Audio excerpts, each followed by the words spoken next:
Welcome in, Hey, everybody. What's up, Dino? hey, how's it going there? So It's I going was just watching all the right, man. intro on my phone, and my intro on the phone was way behind the computer here. It is. Have you never noticed that before? I just now noticed it because I don't usually pay attention to the phone while I'm on the air. Oh, that's funny. Well, welcome in, everybody.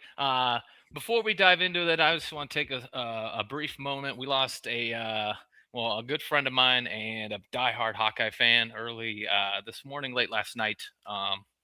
Eric Verdula. Uh, he is a member of Agony Defeat. They are who supplied us our intro song as well. Um, so our thoughts and prayers go out to him. He was a great dude. My thoughts and prayers are with Alec, his girls. And yeah, man, it's a tough situation. So any of you guys out there watching right now, man, if you're going through some shit, it's okay. It's okay to talk to people. It's okay to let it out, man. So, um, yeah, I just want to give a shout out to them and prayers to the family, Agony of Feet, the Verdulas, and everybody involved in the situation. Very sad stuff to start my Tuesday, but that's all right. We'll move on. Dean, the Yes, eve, the eve of the bowl game. How you feeling? I'm feeling excited. It's finally here. I mean, the month build up to first of all, we start off with what bowl are we going to? Then who are we going to play? And then we Yep. finally find out, and then the next 3 weeks it's just like all this overload. We've been putting out these podcasts talking about who are we going to Ooh. play, and then we talk about Vanderbilt and everything that goes with Vanderbilt, and I know that there's some Hawkeye fans that differing on this game, and some think that we're going to win, some think we're a good matchup, other people like myself think it's not going to be a close game. Yeah, I'm excited, man. I'm excited to get it. Listen, I'm gonna say this out front. This might be the best non-playoff bowl game of all of them. Just with the storylines, we got Diego Pavia doing his thing, got Vanderbilt a 10-win season. Finally, one of the last programs that did not have a 10-win season. No one's opting out except for their star tight end that last I saw. Now I could be wrong. Vandy Chris, everybody will be on a little bit with us. Fitting, right? But yeah, and then Iowa, same thing. Not a lot of people sitting out. Nobody in the portal. These are two teams that want to fuck play, man, and like it's They awesome. want to I'm get they want excited. to get after it. Yeah. Yeah, it's not. This is not being treated like it's just this extra practice. It is what it is, and I'm going to the Hmm. NFL. I mean, think about last year. Was it last year when we had Kamari Malton or not Kamari Malton? Who was Harris? Jamari Harris opt Hmm. out early, didn't play in the Hmm. bowl game. Oh Like heck, he opted out shit our like that, last 2 or 3 game season. and Halfway he's through the not. UCLA game, he opted out. He didn't want any more to do with it. And guess what? He didn't make the league. So No. it's nice to see that two teams that just want to line up and beat each other up, and it's going to be a Hmm. good ass game, I think, and I'm excited. And we'll obviously talk more about it as we get some more peeps pop on here. But Dean, how was your Christmas, man? Merry Christmas, by the way.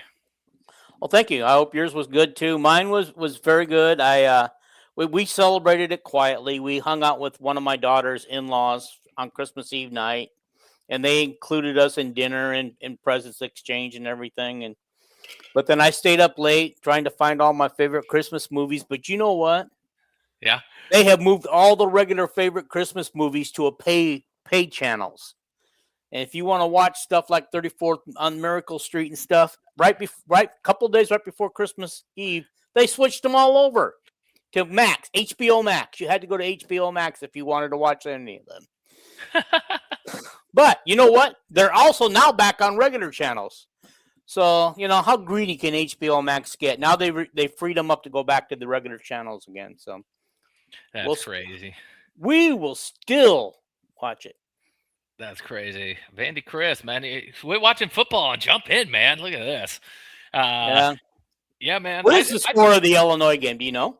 I do not, man. I got home not too long. Well, I've been home. It's been a rough day for me, but so I haven't really watched a whole lot of shit, man. It's just been Your Have you mind watched going. much football at all?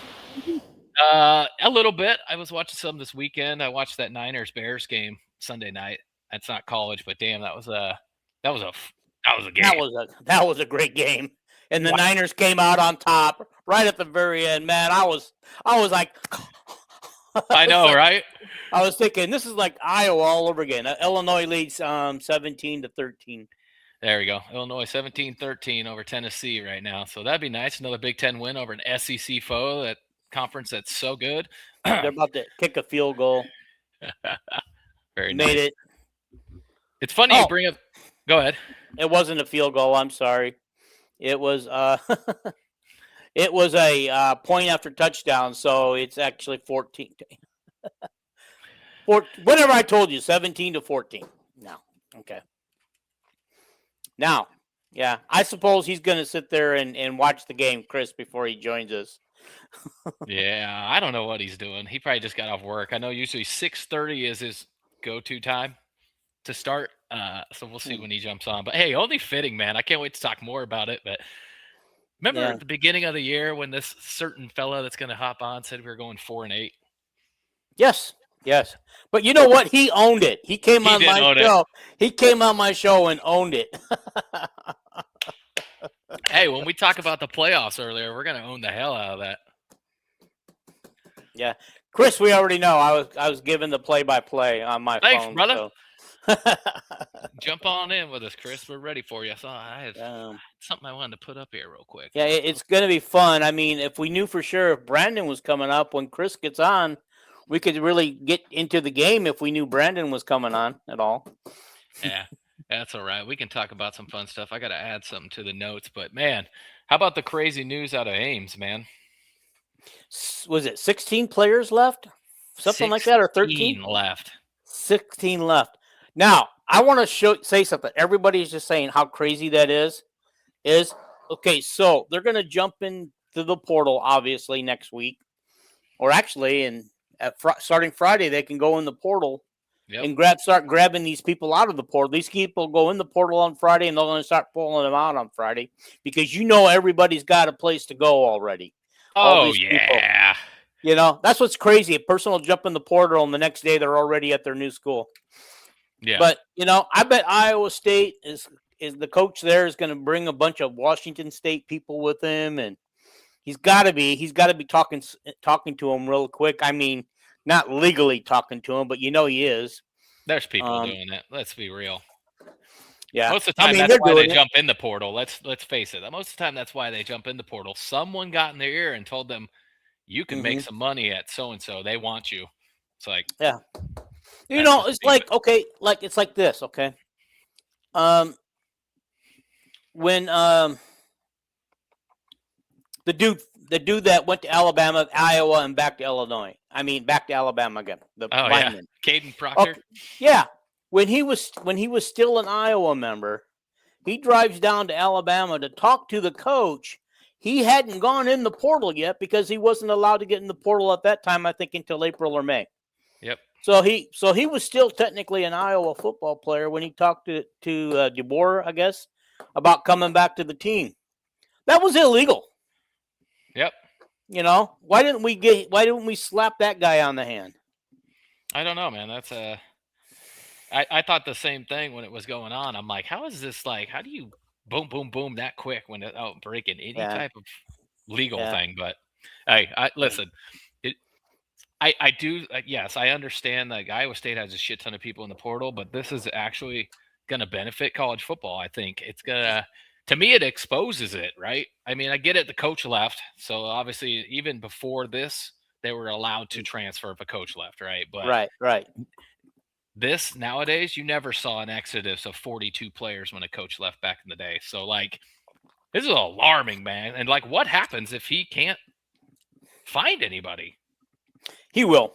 I know he will. But this is either going to make Iowa State much better because he can be picky about who he brings in, or he's going to have a hard time finding players, so he's going to have to fill spots, so he's going to bring in whoever he can, and then really work his magic throughout the year on regular recruits, high school recruits, and build through the high school recruits for a couple of years. Yeah, It's. I think it's the number 2. I think it's going to be tough. Mhm. Unless Iowa State can pull some sort of booster out of their ass that's going to funnel in some money Mhm. to get some of these people, they're not looking at Iowa State under a coaching change, under a guy that has not been at this level of football as a coach. They're just not. Like, you can only sell promises and dreams so much, but they still want facts and cash. Like, Oh, let's no. face it.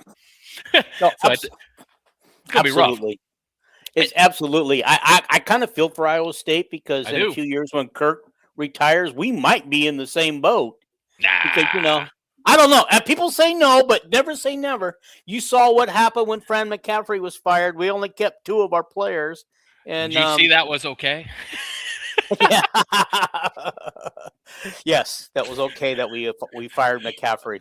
Yeah, that was a little different. Obviously, with basketball, a little different. You don't have to fill a freaking 90-man roster. You get your little group of Mhm. people, and it's a little bit easier to go in and pick some of these people out, especially when you have a Yeah, coach like yeah. McCollum who brings his whole crew with him. Like, Yeah, he brought 6 of right? his players and Yep. 2 carried over from Iowa, so he had 8 on the roster Yep. pretty much on day 1. He just had to fill the other spots, and what a great job he did of finding the rest of Oh, those people.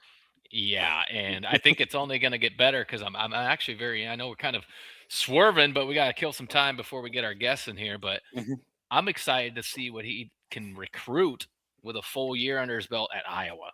Like, Yeah. this guy's a masterful coach. I know we had the show and we talked about who we wanted as coach. And to be honest with you, this year's been so crazy. I couldn't fucking tell you who I said, but I knew I wouldn't be mad at if either one of those guys became the coach between him and Oh, DeVries. I know So, that when we lost out on DeVries because I was on the DeVries bandwagon, but I knew when we lost him and everybody said McCollum was the next one on the list. It turned out he was the only one on the list. They hey, just, but I kept saying, oh, I don't want him. I don't want him because, man, we're going to go back to Todd Licklider days, where Ticklider, you know how bad that ball was. That was some of the worst basketball we'd ever seen, that but that was rough. when I saw him in the NCAA tournament playing against the teams, and I go, well, yeah, they're being very deliberate, and they're not scoring at a 80-point clip. But I go, it's kind of exciting to watch what they're doing, and that has translated to the team this year. That's what they're Yep. doing, you know, Yeah. Oh and yeah. and they're getting, they're so proficient in getting shots that they actually are scoring. I think they're averaging like 89 points a game. Yep. You Yeah. know, That's the thing. We're still putting up 90 points in these games, which we were doing under Fran. The only difference Mhm. was is we were scoring 96 and they were scoring 99. And Yeah. it was not a lot of fun. I mean, if you're going to score 90 points, you better be putting in some damn work. That's my How opinion. many how many times under Fran did we score 100 points, but the other team scored more? Quite a Shit. few. I think somebody needs to look up, at least do like the 90 and above, because even 90 and above is so rare too. Like, when you Yeah. think about teams scoring 90, like, I would Hmm. love to see how many times we scored 90 and And lost the still game. lost. Because I think Yeah. his last year, I think we had at least one or two. Because I remember going, how do you score 95 points and lose? I think we lost like 95 to 103 or some Yeah. shit. Like, Yeah. Well, there's no doubt about it. France fast-paced offense and stuff was fun to watch, but the defense was just hard. It was just so hard to sit there and watch us give up three-pointer after three-pointer, and yep. even people with the worst three-pointing shoot teams come in, we'd make them look like they were shooting them like every day. Yeah. I think teams under Fran love to come into Carver it's like, let's go shoot some threes, man, because we're gonna make them. Open gym, baby. Just fucking have at it, man. See, and see, that's the worst part. So I think the holdup that the big hiccup that Fran had, which Ferentz has not, is yes, has Ferentz evolved all the way? No, but he is evolving enough in college football to keep winning. Fran Hmm. didn't evolve. We played that same style from the day he walked in the door until the day he was escorted out the door. We'd run Hmm. and gun and play zero defense. At no point did we ever evolve and try to even like, hey, what if we run and gun and still play some damn defense? Like, no, Yeah, he I never mean, did that all shit. he did was recruit Got him. shooters. All he did was recruit shooters. Shooters and tall, athletic, Yeah, bigger guys. Nope. yeah, I mean, you get a few. I mean, he did have some talent. I'll give him that. We've had some some good very players talented run through people. there. that are still in the NBA right now. 3 of them that I Yes. can think of. So very good talent. So, Yeah. but yeah, man. Yeah. So I know you probably done a little more research. So all those players in the portal, who? You see what Chris just wrote? Ooh, why don't you get out the way? They must have ran over the official there. I can remember watching some Iowa football games where our running backs and receivers used the referee as a blocker. I've seen that shit too, man. Any players you think we should go after? That's listen. There's a lot of good players in that portal from Iowa State. Has anyone stood out to you? How about we need wide receivers that can catch the ball? And Iowa State's always had some solid wide receivers. I don't know if they've got anybody with any talent in the portal right now that we could actually chase. There was a wide receiver. I got to pull up his name. Hold tight. Oh, because he was good, pretty good. Well, this is what I said. I may have said it on this group chat or another group chat this morning, but I said we need to keep the quarterbacks we've got. Don't go after any. Spend the money on wide receivers and a real wide receivers coach. Yep. Because I'm all about firing Bud Meyer. But I don't think that'll happen ever. I don't think it will either. Here, I'm trying to figure out who this dude is. Yeah. But while you're looking for him, I got a question to ask you along the wide receivers. With the history we have with wide receivers at Iowa, how do you go into somebody's living room and convince a wide receiver, let's say a 5-star, 4-star wide receiver, that Iowa should be where he goes? You gotta sell him on. You gotta sell him on that change, man. You gotta sell him on what progress we have made, right? Mm-hmm. Because 2 years ago, compared to like we were average fifth most points in the Big Ten. Say what? We used to be dead last in the whole country. Now we're fifth most in the Big Ten, and a loaded Big Ten, mind you that. You sell but our them receivers on what's coming. What future? But our receiver with the most yardage this year only has like 200 some plus yards. A receiver don't want that 200. He wants more like 1,000 yards catching. We ain't got no real studs at receiver though. I mean, Reese Vandersee, obviously he was hurt for a good chunk of the year. I think he'll be a solid next year, but Phillips was really fast. Is really fast, but he's small, right? So if he can't beat you with speed, he ain't going up and getting any balls for you. He can't win no 50-50 balls, right? No. So that already puts him at an obsolete. So like unless he gets a good route, runs his route, beats you with his speed, he ain't mossing nobody. He ain't gonna go up and get the ball where Vandersee will. And then you have Jacob Gill, which I'm so confused why he took so many steps backwards. But again, not an elite talent. We need like a 4-star stud. We need an elite guy that can just like he's going to get 20 catches a game. 20 catches a game, like people do. You know how many elite receivers against Iowa have caught, and they'll say, man, career day today, he caught 200 yards worth of passes today. Oh, you mean like Mr. Lemon from USC? I mean, don't get me wrong, that dude was a stud, but those catches he made against Iowa are what won the game. Yeah, I mean, he's in triple coverage and he jump up and the ball's soaking ass wet and it's fucking downpouring and the guy would catch it. And I'm like, how can we not find a guy like that? Like, I mean, towards the end of the year, Vandersee is starting to show some of that, man. He was making some hell of a catches at the end of the year. But absolutely. Yeah. We got to go after that in the portal. And I think we got to go after a defensive back or a safety in the portal. Yeah. Oh my God. They're about to score again, Illinois. They're at the goal line. Yeah. How's that SEC treating them? Altmaier might have gotten in. He may have gotten in. I can't tell. They're giving him credit for the touchdown. He got in. 2-yard run, I think. That's awesome. What's up, Jeff? What's up, brother? Go Hawks. Hi, Jeff.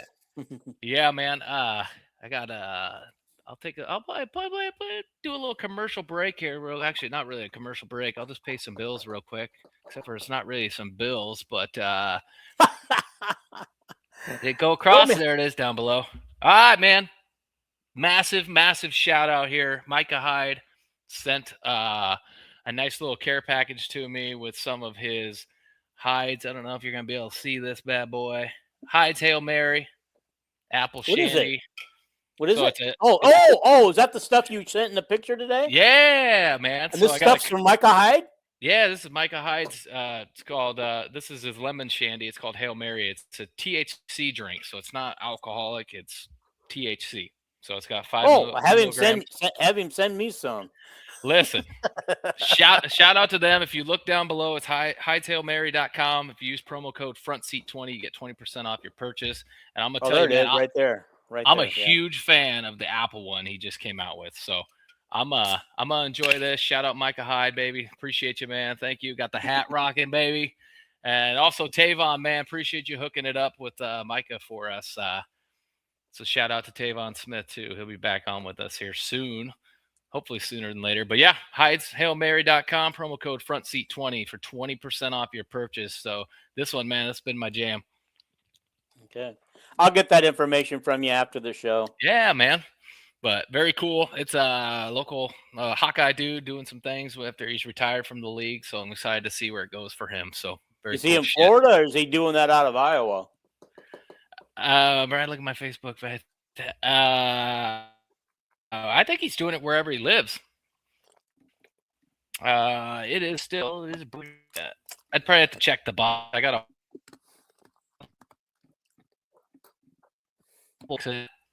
for him, so it's. Hold on a second. I still never found that dude. But yeah, hold on one second. I'm gonna check this real quick. Actually, I will pay. All right. What's he want you to look at? What's he want you to look at, man? He's Vandy Chris is on his way, everybody. So this show is about to get real fun, real entertaining, a lot of talking, a lot of bullshit, a lot of back and forth. So it's gonna be fun. But he's loading some video up right now for me when he logs in. So I just need to keep him in the studio for now. But yeah, it's all good, man. It's all good. So I'm gonna leave him. He just walked in, but he came in and then he left. I think he's still loading it.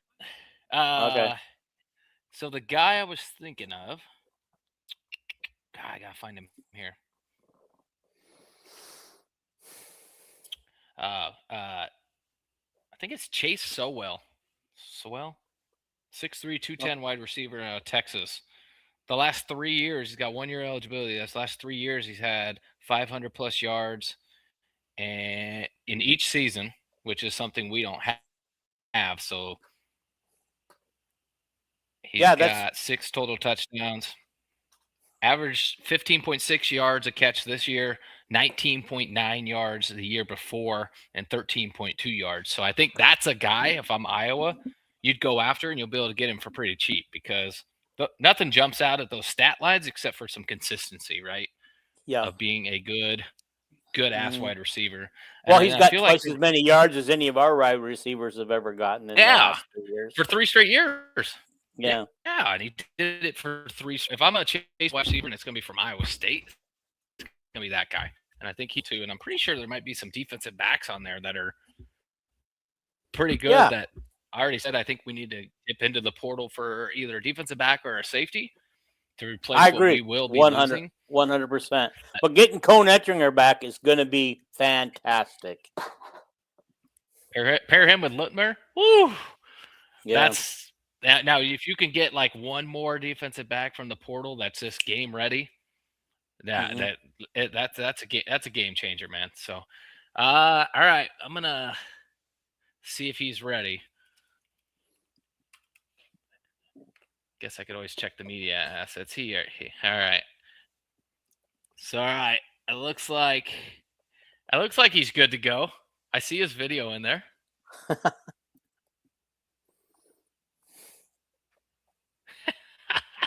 Without further ado, we're giving you so poetic and so fitting a way we bring Vandy Chris on, honorary Hawkeye, grew up here, that we get to play Vanderbilt. So let's bring in Chris right now.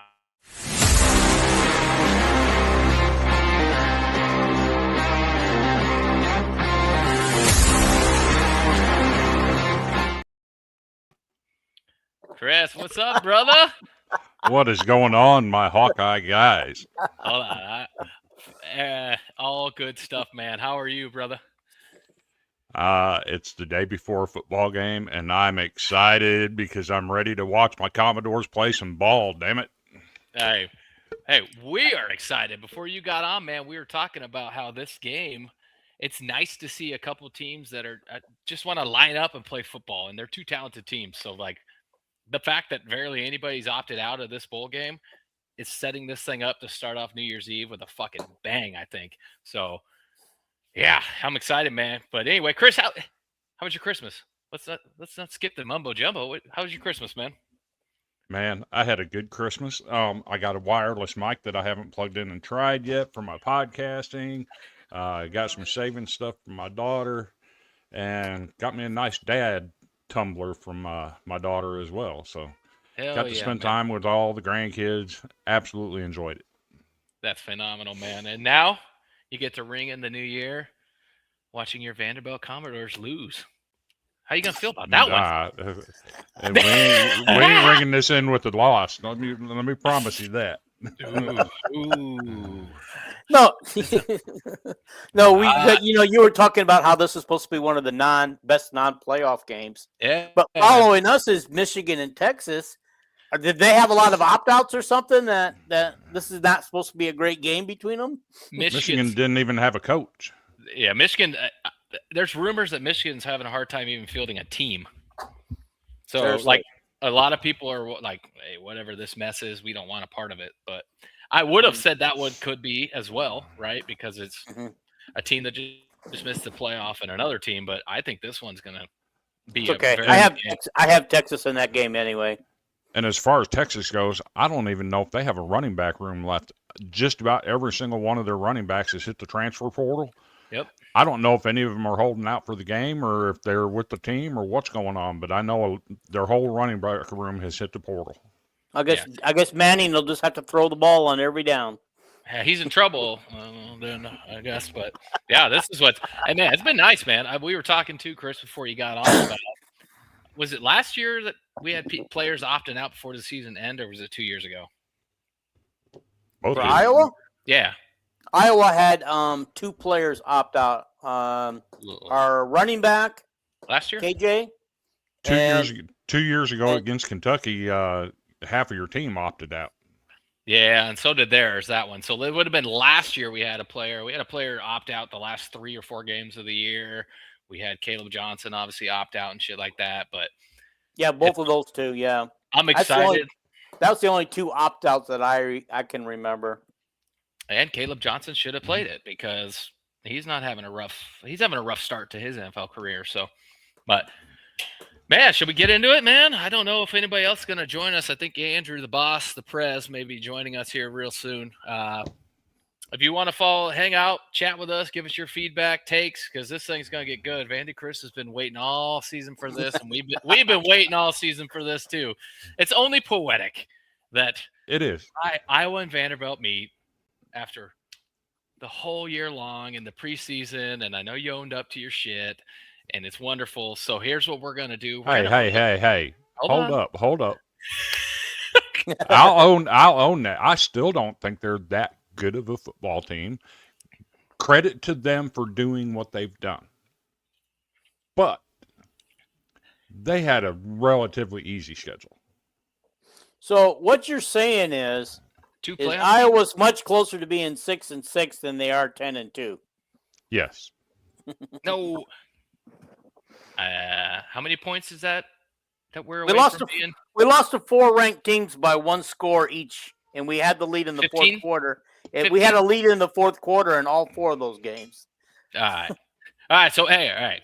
Vandy Chris, he already owned up to his thing. So we're going to talk about the college football playoff, and we're going to own up to some of our shit. So this was our preseason, as voted on by, I think there were 6 of us, and we put in who we had in our 12-team playoff.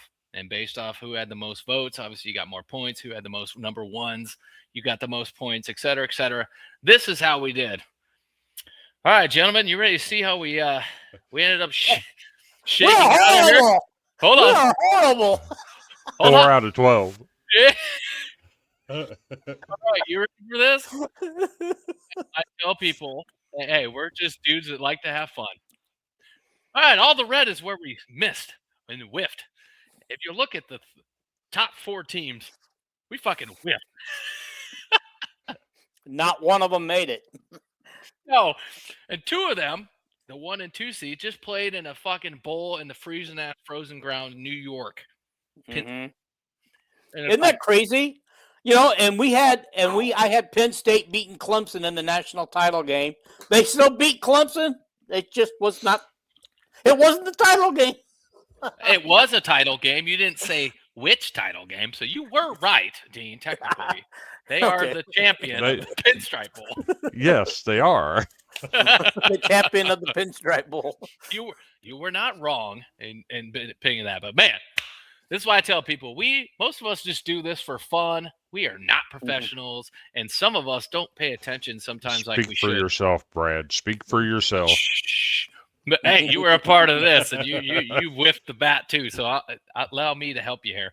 I was part of that. I did not have Boise State. I did not have Illinois. I did not have Kansas State, and I did not have LSU. I had Texas Tech. I had Texas Tech there too. I knew that the money that dude fucking put into that program, and it hit. It hit just like the softball team did. It fucking hit, man. And that's. I got a question for you. Hey, don't forget the volleyball team. Yeah. If you had Texas Tech in and I had Texas Tech in, how come nobody else did? Because that's why they're not on our list. Nobody else did. Wow. Okay. Don't forget about Texas Tech volleyball. Yeah. Didn't they just win the national title too? Did they? I think they did because one Eli Stower's younger sister, I believe, got the MVP of the Final Four. Mm-hmm. Was that the school that won the national title and then the next day 4 or 5 of their girls starters jumped into the portal? No. Okay. Nebraska's did after they got beat. Yeah, Nebraska's players all jumped in the portal. Okay, maybe that's what I'm looking at. No, Texas A&M won the championship, I believe. Was it A&M? Because Eli Stower's sister plays for him, and she was the MVP. Wow. Oh, nice. That family's athletic, aren't they? Cool. Very athletic. Yeah, that's we're already starting there. What's up, Kyle? How are you, brother? Ooh. I'm firing shots already. Oh, man, we haven't even gotten to the game. Now it's going to get good. What's up, Kyle? Happy New Year. Merry Christmas to you, my friend. Kyle Reimers. Yeah, man. I have to ask, are you over around Crawford County somewhere? Because I grew up with some Reimers. You said Reimers, but I think it's Reimers. I bet it's Reimers. Kyle? I grew up with Darcy Reimers, spelled the same way. Oh, that's funny. Okay. I'm saying Reimers, but he can correct me if I'm wrong. Not taking shots at anybody, just speaking facts. That's all right. You can take like that. shots as you want. The facts are Andy tonight. The facts are Diego Pavia had more touchdowns than Juan Fernando Mendoza. He also had over 4,000 yards in total offense that Mendoza didn't have. And if you compare strength of schedule, yeah, Pavia did what he did against a much tougher schedule. Sit down, Fernando. You didn't deserve it. Hey, somebody posted a thing. If you look at the good teams that Fernando did play, he didn't do anything, man. He did not. He did not. It was the whole team around him that helped win some of those games. Like, he didn't beat Iowa. Nope. Listen, he did not. He actually didn't beat Penn State. He didn't beat Penn State either. That was a wide receiver making a beautiful catch in the back of the end zone. What's up, Pops? Well, wait a minute. You said Mendoza didn't beat Iowa. He did have that great pass that burned T.J. Hall for a touchdown. One pass don't win a game. Listen, it was an all-out cell blitz. So how do you beat a blitz? You run the slant directly where the linebacker was, and it was just a good play call at the right time. And it is what it is, and it worked. And then he broke the tack. Like there was There was some traffic. There was traffic for him, and the wide receiver broke the traffic and took off. So, yep. Okay. Yeah, he didn't beat Iowa. Real quick, timeout, Brad. What? I need to know where one Mr. Jason Hawkwell is, or Hackwell. I need to know where he's at. Oh, hey, Dean, send him a message. I will send him a message right now. Tell him to hop in. Vandy's got some choice words. I heard so much about Tennessee and the beer and shoot offense and blah, blah, blah, blah, blah, blah, blah this morning. I told him Tennessee was not a good football team, and he refused to listen. Peep the score. Peep that score. What is it? 24-14. Illinois in the fourth quarter. Man, it's Big Ten lost the bowl game? They are today. Who? Who's Big Ten losing to today? They only played one game never mind. so far. Yeah, Do you never think mind. tomorrow? Nah, not tomorrow morning anyway. Not at 11 a.m. It's not going to do that. They are losing tomorrow morning. Reimers. It's German. Oh. Southeast Iowa. Okay. 6th Street Putter plays for Georgia. Is for Minneapolis. The punter, he's from Iowa. Very nice. How did Iowa not keep a punter? That's crazy. But guess we go from down under, baby. We go down under. One of you might have to send him a link because I didn't use the link. I didn't use a link to get in, so I don't have a link for him. Chris, you want to do it, or I can do it. I can do it while you guys party. Okay. Right. I do want to say, Chris, that from our discussions that I thought Pavia should have won the Heisman. It would make it even sweeter when Iowa beat Pavia that we beat the Heisman winner. But but I do honestly feel that he should have won it. And you and I had talked about it right up until it was time. I think all three of us actually agreed that he should have won it. I agree. And people can say what they want to about what he said afterwards. And the whole Indiana sign. Here's my take on that. All year long, and both of you know this to be true because we've talked about it in our chats. All year long, we have discussed the voters in the AP poll and how incredulous they were and how they were ranking teams and how pitiful it was. Mm-hmm. He simply said what we've been saying all year long. I have no problem with that. I wouldn't have apologized. Sorry, I'm just speaking the truth. And as far as the whole sign thing with the choice words about Indiana, how soon we forget that just 2 years ago, we awarded the Heisman Trophy to a guy that wrote F Utah on his fingernails for a game. And he won the Heisman. And somehow everybody's got a problem with Pavia doing this? Come on now. Stop it. Hey, I don't care. He said what we've all been thinking all year round because these AP voters this year, a lot of these AP people, they didn't watching a fucking thing. They couldn't even stay up to watch Pac-12 football back in the day. You think they're watching all this now? No, man. No way. Reese Davis, the one that chirped the loudest about Pavia and what he had to say after the voting, just 2 weeks prior to that, Vanderbilt went into Knoxville and beat a ranked opponent on their home field that was favored to beat us by 21 points, and he dropped us 2 points in the poll.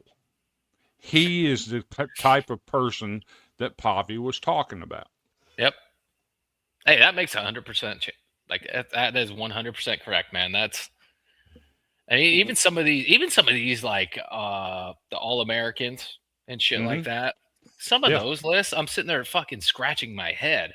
The fact that Caden Witchen was not just unanimous, dude. Who could stop him? If you punt it to him, he's taking it. So like, there's nobody else like that in the country. Just saying. Winston should have been unanimous, but I get it because some of the voters saw what Martell Hyde was doing at Vandy And that's why he didn't get it unanimous, because those two right there, if you want to see some punt returns tomorrow, tune in and watch the Relay Quest Bowl. I like my chances with our special teams. I'm just going to put that out there. All right. Okay. We'll talk about I want to say something on your comment that they couldn't even stay up to watch Pac-12 games. I live on the West Coast, right? California. They couldn't even stay up to watch the Pac-12 games on the West Coast, even because all their Pac-12 games on Saturday night were on the Pac-12 channel that nobody could get. Wasn't even available on my on my TV. Yeah. So that's what I wanted to say, is not even the people in California were watching Pac-12. What's up, Noah? Right. Hey, we thought it was funny too, but unfortunately, it's true. and it just this exposes it more, just because they just really don't know what they're talking about now that the West Coast teams are playing on the East Coast a lot, and the Central, like they're trying to not watch all these guys play now. Now there's no excuse. Like another perfect scenario. Vanderbilt goes on the road to number 11 South Carolina, beats them 31-7 in their own house. And the very next day, one of the voters voted South Carolina to move up 2 spots and Vanderbilt to drop 2 spots. What are we doing? Wait a minute. I thought South Carolina had a losing record. This is early. This is early in the season when they were ranked number 11 in the country. Yeah. Yeah, when they had all that smoke. Yeah. Man, listen, that phased out. I'm just glad and be thankful that we didn't bring all that smoke in and then shit the bed like they did. In fact, we overachieved. Technically, I think Vegas had us at like 6.5, some shit like 7.5. It was 7.5, I think. 7.5. Let's talk Vegas odds, because Vegas had somebody at 4 wins this year. Yeah, sounds similar to somebody. Would that be Vanderbilt? Yes, sir. Had us at 3.5. Chris, I'll give you this, man. Through all the chats, you are a fan. I just want to say thank you for being a fan, because you stand your ground in every chat I'm in with you when people start dogging you about Vanderbilt. And you told them this year, and you told them the previous year, that you're going to win more games than what everybody thinks, and you have not been wrong, nor have you faltered. So thank you for being a true fan, my friend. I appreciate it. It's the only way to be. You got look, I get frustrated with Dean. He knows that. It's all good. It's all fun and banter. That's how you do it. But you guys have stayed true to your colors as well. Hell yeah. That's what it means to be a fan. Stay true to your colors. And just like me. Terry, I hate what's up, Tennessee brother? with a passion. With a passion. That's funny earlier. That's why. And that's why I'm cheering for the Illini tonight. That makes sense. I was wondering why you were watching the game and not jumping in, but when the hate's real, the hate's real, baby. He also told me earlier tonight why he's rooting for Illinois more than Tennessee, because he hates Tennessee. No orange allowed in his house. And I got to thinking about that. That's a couple of in-state teams in the same conference. But I kind of compare it to like Iowa State rivalry, you know? Even though we're not playing in the same conference, it's still a big hate relationship through most fans. It's either one or the other, not both. So did you know that Tennessee losing to Vanderbilt bothered Josh Heupel so bad that the Music City Bowl, every year the SEC team uses the Vanderbilt facilities? Every year. Josh Heupel decided this year they weren't using the Vanderbilt facilities. Illinois has been over there. Props to them. I love what their coach had to say about our facilities. Josh Heupel, go suck an egg. Kyle, first of all, congratulations, my friend. It's always great to marry your best friend. And number 2, Nashville. I fucking love Nashville. So you're going to have a blast. Make sure you stop. I've never been to Nashville. I would love to go sometime.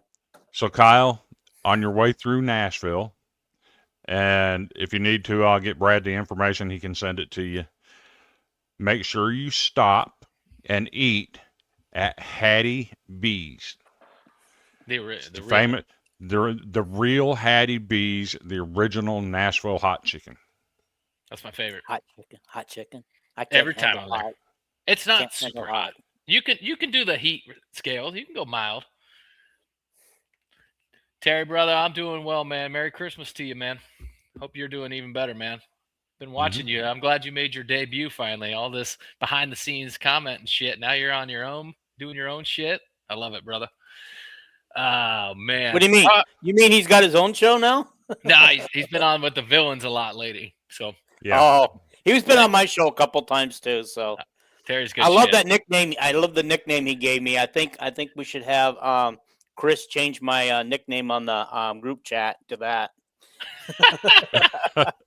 From old timer to that. You don't like old timer? No, I'm an old timer, so I mean it's the truth. It's just like Chris it needs a little flair, though. It just needs a little flair. You know how it is. We're driving from Nashville. Hell yeah, man! That's exciting for you, man. Congrats again. Enjoy it, man. But yeah, definitely stop in Nashville, man. It's a lot of fun, man. Every time I've ever been to that city, and listen, it's no surprise Vanderbilt's athletics are starting to turn some corners because that's a good ass city with decent weather. I mean, it's not all sunshine, right, but you're not getting as much of that cold shit. And it's like, it's actually, I'm quite shocked that it's only taken this long for Vanderbilt to really come up being in Nashville, personally. So, but it's what it is. What do you say we jump into the game, boys? Sure. All right, let's talk. Let's first, we're gonna go. Let's break this down. We're gonna have some fun. We're gonna do position by position and who has the edge. Does that sound fun to you guys? Sure. Okay. All right. Let's kick it off right at the top of the boards here. And if you guys want to comment, let us know who has the edge. Let us know. I'll try to post all your comments. I was a line ahead of you. It's too long. I was traveling through. Yeah. I usually got up every time I go at 10 a.m. right before they open. One of the first ones in the lines. Holy shit. Yes, sir, Terry Walker. Go Hawks. All right, let's start with quarterback. Chris, position group. Who do you give the nod to, my friend? Gee, let me think about this one. I'm going to give the nod to Vanderbilt. I think the room is better, not just at the starting position, but when you look at the backups. Blaise Berlowitz has been in this system for 3 years now. When they were at New Mexico State, Diego got hurt, and Blaise actually started some games as a freshman. And if something happens to Diego and he has to go out, Blaise is right there. He knows the offense just as well as Pavia does and makes the same kind of plays. That's no slight to Gronowski, but I just don't think the room as a whole is at the same level as the room as a whole at Vanderbilt. Oh, hey, listen, we don't even have to go whole room. We can just talk who's really going to see the field. So I'll go second. I agree with you. I love Mark Gronowski. What he's done for Iowa this year is great. I think his injury actually hurt him and our offense more than we really realized. Only towards the end of the season did we really get a full glimpse of things where the wide receivers were making some clutch plays and shit like that. But you can't argue what Pavia's done this year. And to me, the quarterback, it's a nod for Vanderbilt. So doesn't mean Gronowski ain't going to outplay him tomorrow. Doesn't mean that. I'm just saying. But when you're looking at it straight up, I got to give a nod to Pavia. So I see this comment down here by Kyle. Actually, Kyle is wrong. How many's Pavia have? Does he have any? Diego Pavia did win a national title at the JUCO level. One? So Gronowski has more. He has two. He has two. I thought he only won one at South Dakota State. Because he didn't win last year.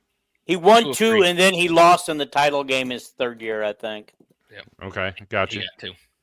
But that different level, really, I mean, does translate a little bit, but give me Pavia. Dean, who you got in this one? QB battle. Obviously, I'm going to go with Pavia on this one. And if you go quarterback rooms, they still win because we've got 2 unproven guys right behind him, number 2 and 3, that are unproven, that each, I think, played 3 plays total all year between them. And, of course, the 2 behind them have never seen action. So, yeah. It goes to Vanderbilt and Pavia because that's probably the only 2 quarterbacks we're going to see unless they both get hurt. For sure. All right, man. We're going to move on to running back. Let's go with Dean. We'll let you kick this bad boy off. Oh, my gosh. Honestly, I'm going to have to give it to Vanderbilt. I like what Patterson and Moulton can do, but neither one of them have broken off anything long for a touchdown or anything like that. I guess we got spoiled with KJ last year, and I'm missing that. But I mean, it just seems like both of those guys, when they get touched, they fall on the ground. So I'm going to give it to Vanderbilt. All right, Chris, you want to go next? I'm going to agree with Dean. I can go a little bit more in depth about the Vanderbilt room. The starter is Cedric Alexander, who I don't think is used enough. He's got elite level speed for a running back. He's got tremendous athletic ability. There, at least 3 times every year, you're going to see him literally hurdle somebody to avoid a tackle. He can catch the ball out of the backfield and is explosive in the passing game. His backup is M.K. Young, who might be one of the fastest running backs in the SEC. That's no slight to Iowa. They always have good backs. I just think our room is a little bit better. Yeah. Listen, I'm 50-50 on that. I see what you say about Young, and I believe that 100%. He's averaging 9 yards a touch. 9 yards a touch. So he has 45 carries, 410 yards for 6 touchdowns. Holy shit.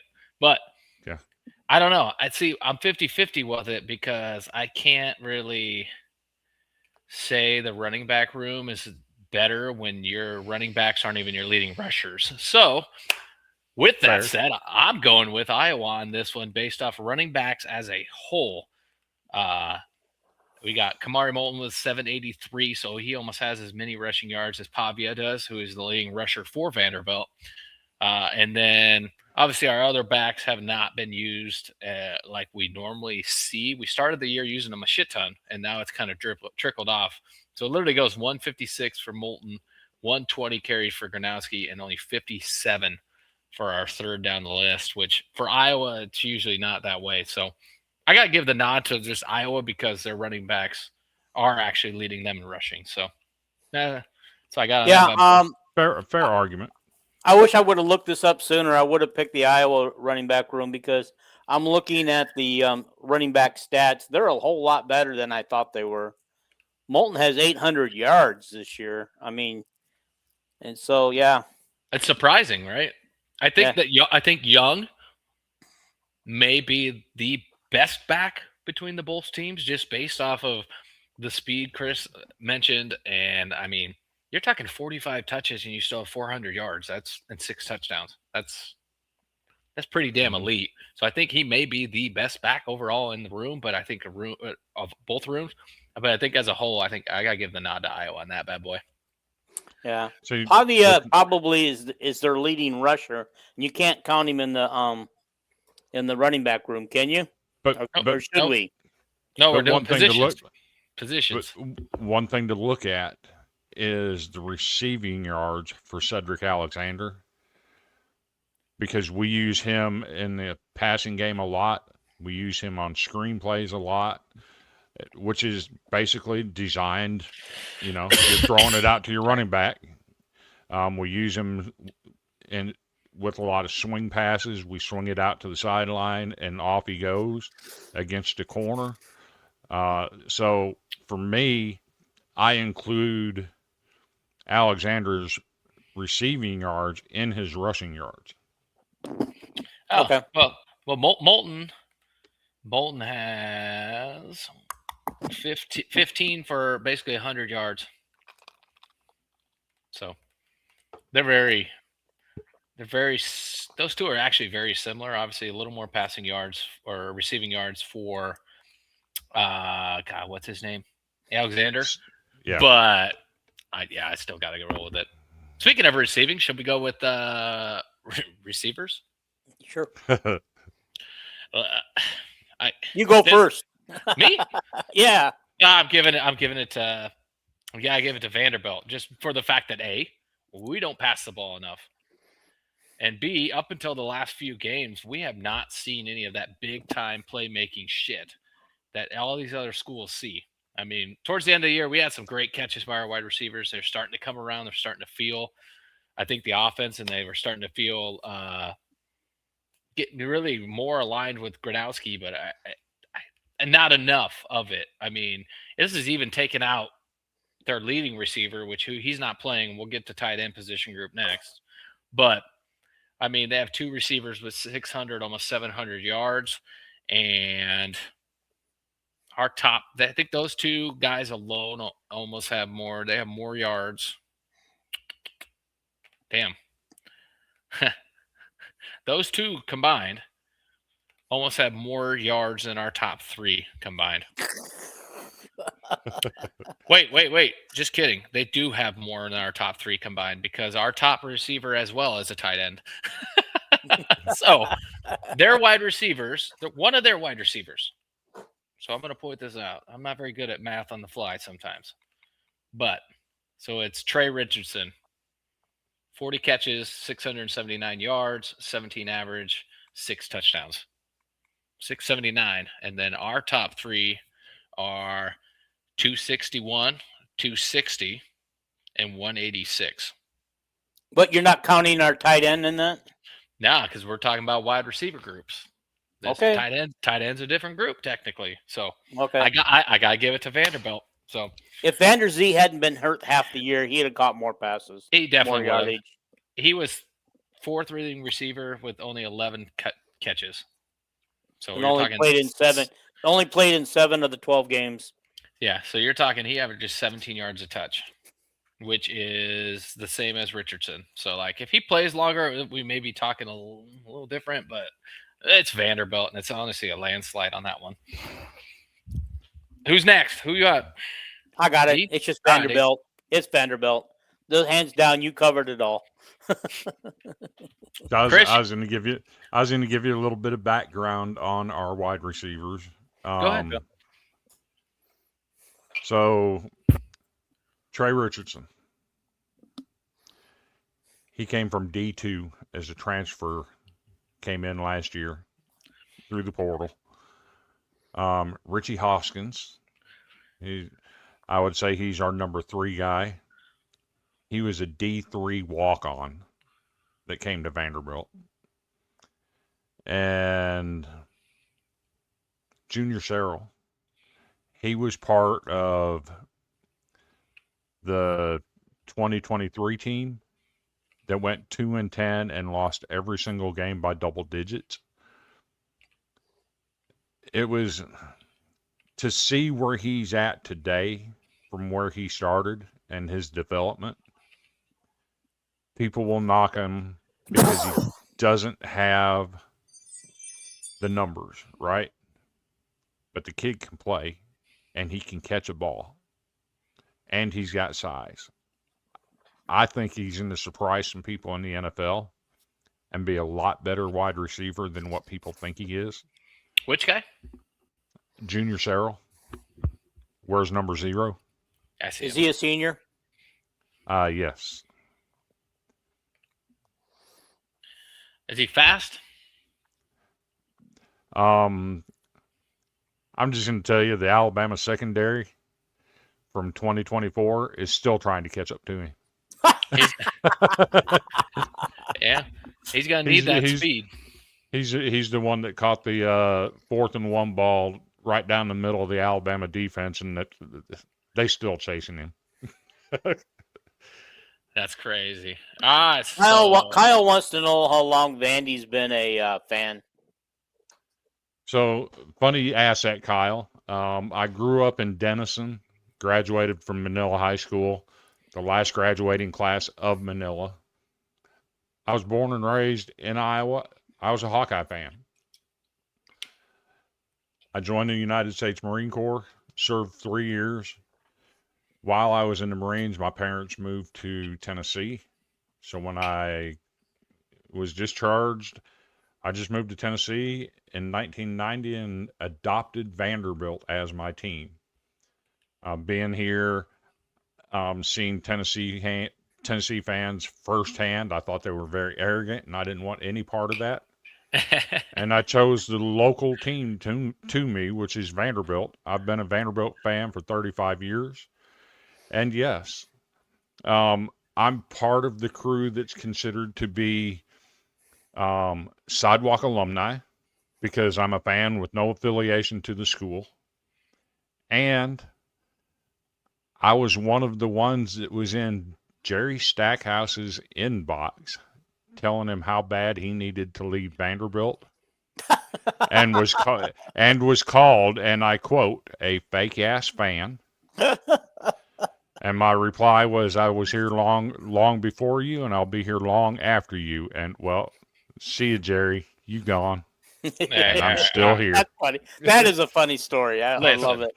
Listen, that whole if you don't go there, you can't be a fan bullshit. Yeah. That shit's got to fucking stop because it makes no sense. So all these people that are fans of these NFL teams, guess what? You can't be fans unless you played and went and you were part of them. That's how I put it. Like, who you to tell me I can't choose who the fuck I like? Exactly. Yeah. I do want to matter. Yeah, it doesn't. It doesn't matter. I can guarantee you that. I just want to comment on something Noah wrote about if Iowa was going to win this game, that we're going to have to air it out. And I actually said that on a couple podcasts ago. I feel like that we're going to have to pass the ball and be pass happy. You know. I saved that. I saved that comment. We'll talk about that more later. But okay, cool. All right, so let's go on to tight end, and we'll make this short and sweet. It's obviously Vanderbilt. That's all I got. Dean, what do you got? Same thing, because we only have one tight end. Yeah, and he was a walk-on. And he's a walk-on. And he's going to be a stud. Good old Vanami. Chris. Oh, by the way, he does now have a scholarship, I believe. He does now. Yes, he does. Mm-hmm. Carol Kemper, right? Yep. Let's make this correct. It's Carol Kemper. It's not Kemper Catholic. I'm tired of the Iowa media calling it Kemper Catholic. It's always going to be Carol Kemper. Can I say something though? They have the Catholic schools have changed that. They're calling themselves Catholic in all of them. When I went to Columbus, it was Waterloo Columbus. Now it's Columbus Catholic School.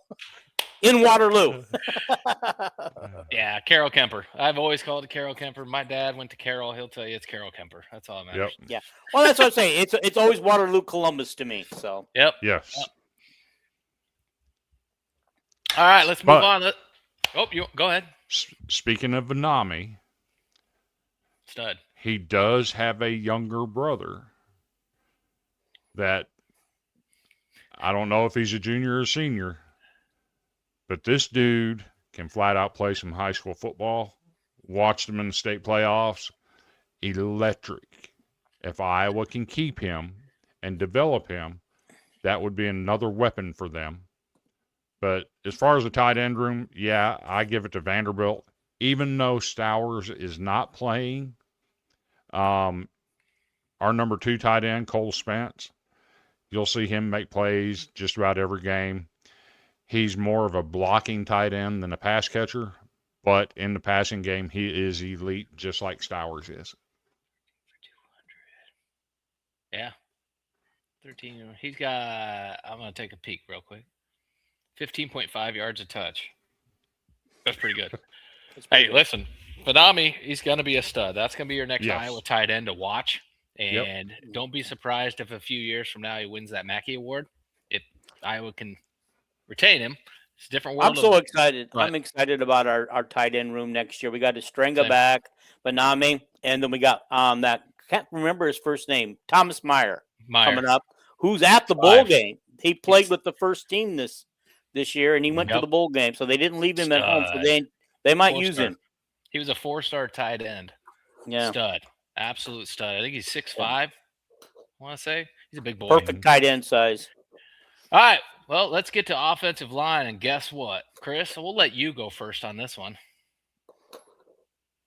So we're all in a chat, right? Mm-hmm. This is true. I may surprise you. I will say Iowa probably owns the offensive line here. However, don't overlook the Vandy offensive line. I think it's just as good as Iowa's. If you're looking at numbers, Jordan White, which is crazy, won SEC Offensive Lineman of the Week 4 times. No other lineman in the SEC won it more than twice. He won it 4 times. That's pretty good. And didn't even make all SEC. How does that happen? I know Iowa's got an all-world center. Terry, you're the man. Hey, Cooper DeJean. Shout out to that guy, man. Look at him pulling some shit, man. He's got a Bella twin with him now. 22 years old. 44. What, he's got 42-year-old girlfriend? Well, hey, listen, what a year for you. On your birthday, you get a pick 6, and now you're freaking dating a Bella twin? Like, what? Sorry. Anyway, go on, Chris. It's all good. As far as we actually have one of our offensive linemen. You know, people go off of PFF grades and PFSN, which is a division of PFF. PFSN actually has one of the offensive linemen, and I believe it's the center, graded higher than the Iowa center, even though the Iowa center is the one that wins all the awards. It's interesting to look at the dynamics. Both were up for the Joe Moore Award that Iowa won. I would contend Utah should have won it, but credit to Iowa for getting that award. That's one thing about Iowa. They're always going to have a solid offensive line. We've struggled recently, kind of when we got that real slump with the offense. Our offensive line was not what it used to be, and I think we're finally getting back to that. So, listen, I'm going to agree with you, Vandy Chris. I'm going with Iowa on their offensive line, man. I think the amount of games they played together and the fact that there's probably 3 pros on that line right now that are going to play tomorrow that aren't opting out, and they're all looking at – these aren't like, oh, I hope I get picked in the last round. I hope I get picked in the 6th, 7th round. No, these guys are like in the top 5 rounds, 3 of them. So, like, they're it's going to be fun, man, but I got to give Iowa the nod. I actually think we have 3 that are going to play in the NFL too. Jordan White, Cade McConnell, and Chase. I keep forgetting his last name. But he actually, as a freshman, was a backup offensive lineman at Minnesota that got a lot of snaps in and was penciled in to be the starter as a sophomore and transferred to Vanderbilt. Chase Mitchell. That's who it is. Yeah. We talked about him on another episode, too, if you remember right. Mm-hmm. So I think all 3 of them are going to make it in the NFL. Who are you taking? Me? Yeah, you going to Iowa? Iowa? Is it okay, it's the Iowa offensive line. Obviously, they're the winner in this one. But I do want to point out, this is the same line that 2 years ago was being maligned and was one of the bigger jokes and saying, we can't believe this is a Kirk Ferentz coached offensive line. Yep. And so... And I was calling that we shouldn't have had Barnett coaching these guys. He didn't know what he was doing. Here it is, 2 years later, the Joe Moore Award winners, and I'm no longer calling for Barnett's job. He can keep it. Give the guy a raise. All right, I'm doing some quick research here. I'm speaking of this old line. I just can't. Hold on a second. 2019.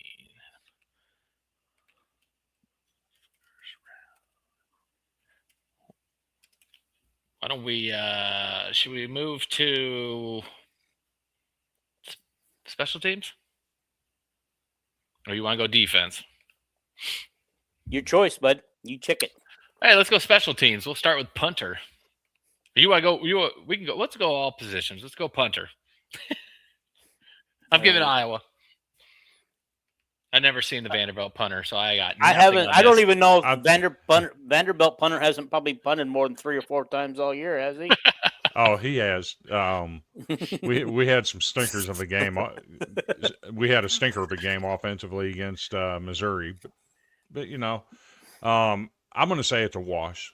I think they're both about equal. Both are going to punt it, maybe 60 yards tops.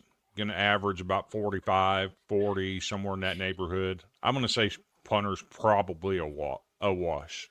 Okay. I was just trying to see if I could find your punter's average. Ours is 43 yards, so I'll just call it a wash as myself. Because, we're used to 48-yard punters, and this one's 43, and that 5-yard makes a huge difference. Anyway, but I don't know anything about your punter. I was trying to find him on here to see what his average yard was. All right, Chris, who you picking? I said it's a wash. Wash. Yeah. All right, then let's go field goal kicker. Who wants to kick it off? Ours, Iowa. Drew Stevens. Hey, kicked the school record, tied it. Field goal this year. I gotta take Iowa. Iowa's had some good field goal kickers, and you know this for a fact. He set a school record or tied it, so I gotta go with ours, Iowa. Who you got, Chris? Okay. You taking yours? Give me just a second. Give me just a second.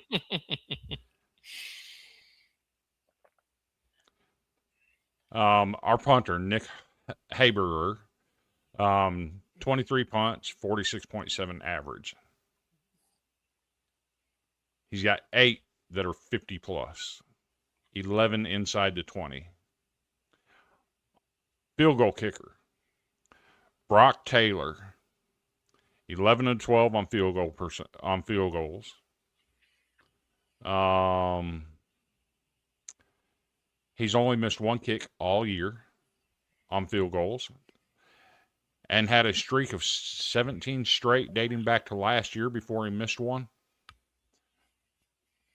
I personally think he's the best kicker in the country, but wow. I'm biased. It does show that he kicked along the one of 51. Yeah, he kicked a 51-yarder. He's highly accurate. I have to go with Brock Taylor on that. All right. Now here's where it gets fun. Let's go return man. Chris, you had should that even be a question? Hey, personally, I don't think so, but Chris may have some insight we don't know. Martell Hyde at Vanderbilt finished second. You too, man. To Wet Jet in the Return Man of the Year award. Don't underestimate what Martell Hyde can do. I'm gonna say Return Man, Iowa has the edge, but don't sleep on Martell Hyde. What is Martell Hyde's number? He's returned 10 for 76 yards. His long was 19. What is his what's his jersey number? Number 4. Sucks. Doesn't put him in any type of fucking order. Oh, now I see how it is. Yeah, they do. Yeah, he's number 4.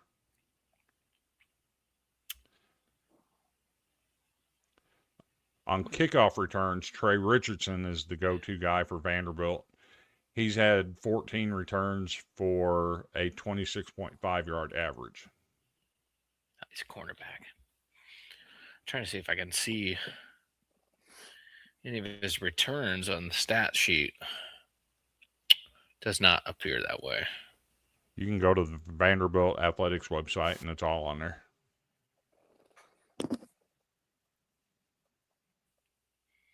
It's too much work. It's fine. But yeah, I'm excited to see him, Chris.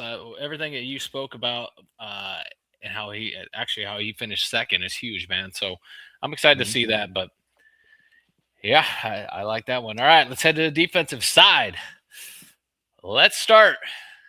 Let's go D-line. Dean, who's got the edge? I think I'm going to give this one to Vanderbilt. I mean, I think they're pretty close, but I'm just going to give it to Vanderbilt. I just feel like they do a better job of stopping the run than we do. Okay. Chris, who you got? So I'm going to go with Vanderbilt. Names to look out for: Miles Capers. He's got 4.5 sacks for 42 yards. He's got 9.5 tackles for loss for 60 yards. You throw in Corday Sidnor, who's got 8.5 tackles for loss for 40 yards, 3.5 sacks for 18 yards. Let's see. Joshua Singh has 5 tackles for loss. Glenn Seabrooks, he hasn't played a lot this year. Linus Zunk, 3.5 tackles for loss, 3 sacks. So they're solid on the defensive line. We'll get to where the Vanderbilt defense struggles in a minute, but that defensive line, they get after it. Okay, all right, let me look at something real quick. Sacks, 29. Sorry, doing my impromptu research, Mm-hmm. I sent you all the stats earlier today. You could have. I did see that. D-line. All right. Yeah, D-line. Yeah, I got to give it to them. I think Vanderbilt has a little bit more consistent D-line. Across the board, man, I mean, they're 4 D linemen and 1 D end are your top 5 sack leaders, and each have 3+. Where Iowa has 3 in the top, only 3 in the top 10 in sacks, and it's 6, 6, and 5. They're the top 3, and then the rest are linebackers and defensive backs on the sack field. So I gotta give the D line to them. So this is almost like a 50-50 matchup so far, boys. Let's move on. Let's go linebackers. Chris, I'll let you kick us off on that bad boy. Vanderbilt returned 5 guys that started a minimum of 4 games at linebacker last year. Your leader of the pack is going to be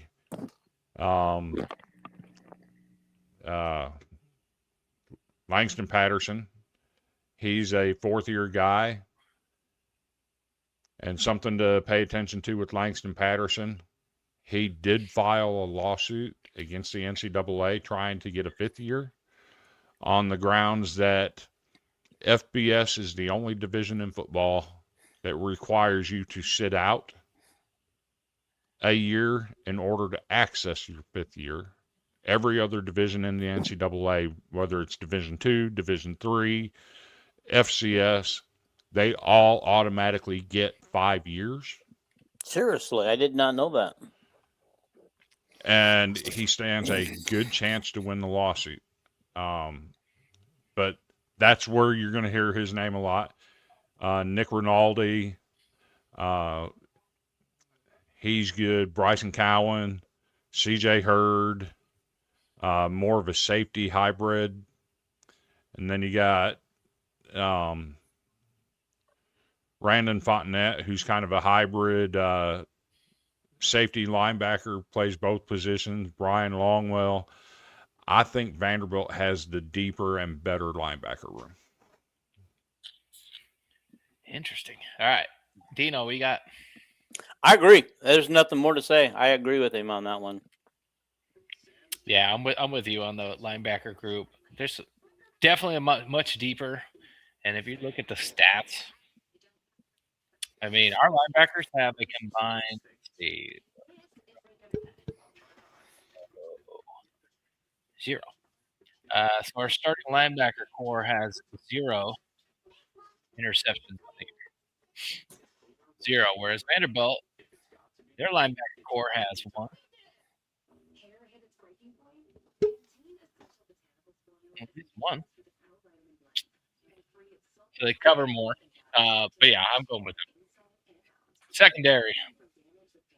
I'll go first. I'm gonna give the nod to Iowa, which sounds weird. Actually, yeah, I'm gonna give it to Iowa. I think between Zach Lutmer, who came on strong at the end of the year, leads the team with 3 interceptions, 68 tackles, 1 sack. Guy's been playing lights out towards the end, lights out. And then you got Cohen Etchinger, and then obviously X as well. I think between those 3 guys, that is a experienced, just hard nosed Iowa secondary, and Iowa's been known for that shit. So I'm gonna give it to Iowa on that one. So now I'm a volunteer Chris next because I do have a question with this. I have to ask. What is the defensive scheme you guys run? Because your safeties, you have 3 safeties in your top 5 in tackles. I'm curious. I really want. It's not normal. Okay. So there's a reason for that. Go on. I'm all ears. Because Vanderbilt has been so good offensively that when they get out to leads, people just start chucking the ball all over the field. So when you're forcing teams to throw the ball and play from behind, your numbers for your cornerbacks and safeties are going to go up because they're defending more. They're defending more against the pass. So that's a lot of the reason for that. And yes, Vanderbilt does rank 155th in passing yards allowed, but that's because of teams playing from behind and having to throw the ball. Our safeties are good, but they're hybrid safeties, like C.J. Hurd and Random Fontenette. You'll see them creep up and end up having 5 or 6 linebackers on the field and just 1 safety. So it's kind of weird how they do things. So, I'm going to give the edge to Iowa just because of the number of passing yards we allow.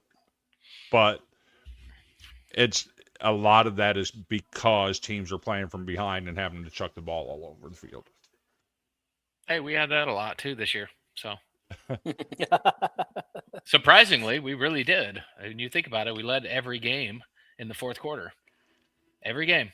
Yes, we did. And they had to throw the ball to get back into it, most of them. So I feel that. All right, Dean, who you got on secondary? Well, I got Iowa, but I was going over the names. I mean, you mentioned our top 3, but are you also looking at our cornerbacks in this group? Are you looking at them separately or for secondary? Like Hall and Deshaun Lee and I think Watson, and then there's some, I can't think of the other guy's name, but they nickname him Wally, Montgomery, Rex Roth. I'm looking at the all secondary, so defensive backs and safeties. Yeah. Okay. So, yeah, I think we're much deeper. I think we can rotate some guys in with some experience. We got a good young.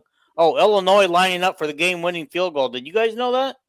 No. You mean Tennessee actually made it a game? It's 4th and goal, 29-yard attempt with 3 seconds left. Oh, no. Well, Chris, Is it let tied? us know. Is it tied And right it's now? right down the middle, and Illinois has pulled the upset over the Tennessee Volunteers, 30-28. The Fighting Illini have won the game. Jason Hackwell, where are you at, my friend? Okay, he did write me back. He was at a family get together where they were watching this game together. He said if you guys had told him earlier today you wanted him on this podcast, which I thought he was invited anyway, he would have joined, but he couldn't join. It's all good. It's all good. That's the reason why I said when I thought Jason was going to be a part of this tonight. That's why I said, oh boy, this is going to be fun tonight. I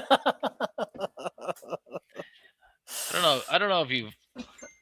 I gotta check something. Hold tight. Thank God for this. Let's see. Give me 1 second, gentlemen. All right. So I was not keeping tally, but sounds like to me this is almost a 50-50 matchup in these position rankings, guys, which is another reason I'm very excited, man. But I will say this, piggybacking on that secondary note, Chris, you talked about how deep Iowa is. The thing with Iowa's defensive backs, too, is if you notice, not a single one's labeled as a safety anymore. So if you go out and pull up ESPN and you pull up all these other stat ones, they all got DB or something. Like, you guys have safeties because they can do either one, which is kind of great. And it's kind of how they've been recruiting. They get these taller, longer dudes, which we'll talk about when we get to the head-to-head stuff. Iowa has safeties. We got safeties. Yeah, don't class. Oh, hey, by the way, did you see that? Not on the stat boards. Oh, he's left. He left. He got tired of waiting for you to put him in the show. Andrew. Who was it? Andrew was in here. Oh, he can come back in. He can get his back ass in here. He'll get his ass back in. He just got home. He'll get to talk. Hey, why don't we take a quick commercial break? We'll see if Andrew's going to get his ass in here. The president of the Villains Network. So this is a perfect segue. We'll be right back after a quick little commercial break. I think this is an old one, too. Sorry if it is.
We are back. I don't even. Yeah, that might be old. I've asked Andrew numerous times to put a new one in there, so it's his own fault. But there is a new one in there, dude. If you'd been coming on and doing your show, it's not me. You would have put a new one up weeks ago.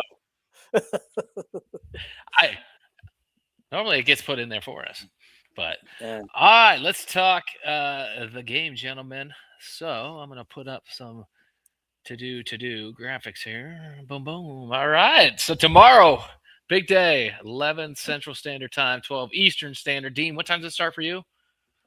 9 a.m. Woo! That game will be over by noon. I've got the rest of the day to chill and do whatever I want. And hopefully my car gets out of the shop tomorrow. I won't be getting it back tomorrow. They've had it for 2 weeks and they can't figure out what's wrong with it. Oh boy. Well, I hope nothing too bad's wrong with it, man. But big game tomorrow. It's a major engine issue. It's a major engine issue. They've tried 2 things already, and it still didn't solve the issue. So, anyway, go ahead. All right, man. Let's get into it, man. So, breaking it down, obviously, we went position by position with you guys earlier. So, yeah, man. I guess we'll just dive into this thing and. We'll just talk the game, some areas to look for. Obviously, Chris has been enlightening us on some players who we should be watching for. But But yeah, man, what are you looking forward to tomorrow? What matchups are you most interested in, Dean, when the Hawks take on the Commodores? Well, In Tampa. I'm actually excited to see what Pavia does because I have not watched him or even watched more than a couple highlights of him, and I actually really want to see what he can do. But I also want to see what our defense can do to stop him. I really do. Can we slow him down? Can we hit him hard to make him get like ow, maybe I should have rethink this of opting out. But somebody said that earlier, and I said, well, we got to get to him before we can hit him hard because he's going to be pretty elusive. But I'm just anxious to see what he really does. Because he's obviously got some impressive numbers, and he's impressive athlete and impressive quarterback, and I'm just anxious to see what he can do. So that's what I'm anxious to see, and then see how if the defense can stop him and slow him down. Chris, what are you interested in seeing tomorrow in the matchup? So, do you mind if I play a video real quick? Sure, yeah. Yeah, go ahead. All right, slide us over to the side, and I'll get this video. You want side? Hold on. Ingenuity. You're probably not included in that. See you, Chris. You just had us all over there just a second ago. Did I? Yeah. Yeah, it does it on its own, man. Oh, okay. It does it on its own, yeah. So. Yeah, there you go. And Andrew Allegretta is the Vanderbilt play-by-play announcer on the radio for Learfield Sports. Let me throw this up here. This is what his keys to the game are. Welcome to Prep Day. Welcome to the Pirate Ship at Raymond James Stadium as we get set for the best bowl game Vanderbilt has ever played in, the ReliaQuest Bowl. Watch for big plays on both sides of the ball. Vanderbilt's offense is second best in the country in generating big plays. Iowa's defense, number one in the country at limiting big plays. On the flip side, defensively for Vanderbilt, they're keeping teams to an average of 3rd and 8 throughout the course of the season. 21st in the country, pretty darn good. Iowa has struggled with big plays when the Doors get them in 3rd and 8. Can they get off the field and get to 11 wins and send Diego Pavia and crew out in style? Again, what a fantastic setting. The Pirate Ship, Raymond James Stadium. Hope you can join us on the Vanderbilt Sports Network from Learfield.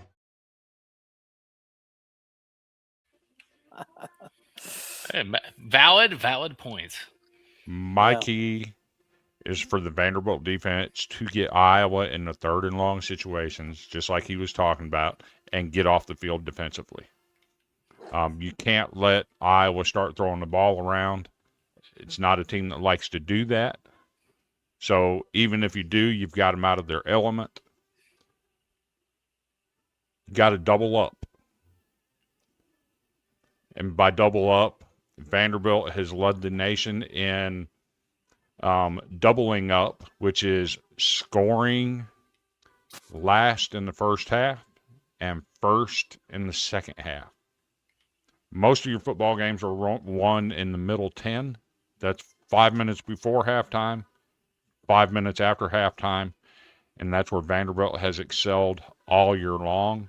That's where they're most effective in the 2-minute offense, is at the end of the half, and then coming out, making those halftime adjustments, getting down the field and getting a score. I think if Vanderbilt does those things, they win this game. I like it. Man, tough act to follow, but I'm interested to see Iowa secondary versus your wide receivers. Looking at them, honestly, size-wise, height-wise, you guys might be some of the smaller group of wide receivers I've seen. So if I'm going to look at this real quick, hold tight. I got to pull it up. But most of your guys were, I shit you, 5'11", which Iowa traditionally defensive backs are anywhere between 5'11 and 6'1". So I kind of interested to see that matchup. I want to see about the speed. I mean, obviously those guys are pretty consistent. We got a couple almost 700-yard receivers. I want to see it. I want to see that matchup. And that's basically, I mean, if you look at Iowa's tacklers, leading tacklers for Iowa. Most of them are your defensive backs, which is why that's normally our weakest position group. So everybody's been attacking them and also playing from behind. So I want to see what it's like. And then obviously, Dean, you alluded to it right away. I want to see Pavia play, and I want to see our defense against Pavia. It's not very often we go up against Heisman people in a bowl game. The last time we did, I don't think it went well for us. And I'd love to see it. I want to see who's got the bigger chip on their shoulder, whether it's Pavia going out here to show some of these haters, or if it's Iowa's defense that says, all right, let's show this guy what Big Ten football is all about. So those are two matchups that I'm looking forward to tomorrow. Dino. Yes, you sir. want to actually you guys want to do some picks, and then we'll give our final keys to this game and wrap it up. It looks like it's just going to be us three gents tonight, boys. What do you say? Sounds good. All right, let's break off from some Iowa Vandy talk here for a moment, and let's do another game. Let's start with let's go college football playoff to start. Actually, now we'll skip that. Let's do this one. You talked about it earlier, Dino. On paper, this one looks great, right? 13 versus 8, but then you see all the underlying stories behind it, and it's turned into just an interesting who knows kind of game. Texas versus Michigan. Texas a big favorite, over a touchdown in this bad boy. Chris, who you like in this game, sir? I can't believe I'm going to go here. But we know Texas's running back room has taken a severe hit. I do know that they've also lost a lineman or two. They've lost a couple defensive players that are opting out. Michigan's a damn dumpster fire. Let's call it what it is. Fired their coach. But I'm going to wing it. I picked Texas to win this game. However, I think I'm having a change of heart. Oh. This seems like the perfect scenario to add to the legend of Biff Poggi. Biff Poggi, however you say his name. This seems like the perfect scenario to add to his legend. Michigan in an upset. Ooh. I like that one, man. Dino, who you got in this one, man? Well, I'm going to tell you what. SEC. On my show, I took Texas. Okay? But I didn't know about Texas being depleted there. So I'm also going to go with Michigan because I haven't heard about any opt-outs really for Michigan. Everything seems to be pretty quiet on the front up there, so they're keeping things under wraps. So I'm going to pick Michigan with the upset as well. Wow, I like that, gentlemen. Yeah, actually, I'm going to go with Michigan too. I just think, I haven't heard. I mean, there's a bunch of players that was in limbo whether all these people were going to leave, etc. But I think with the slam dunk hire that they Michigan did make in the last Hail Mary that they took, I think Michigan pulls the upset, man. So give me Michigan, give me the Big Ten to keep cranking out those W's, man. So I'm all for it. By the way, I want to say next year would be the year to beat Michigan because after that, I think everything will be back settled down and the Michigan will be Michigan again. Yeah. All right, let's get to our next one. Boom. Let's head to college football playoff. The Dogs, Georgia Dogs, 6.5 favorites over Ole Miss. Chris, who you like in this bad boy? Ole Miss got some fight left in them, even after all the commotion. Georgia by whatever they want to win by.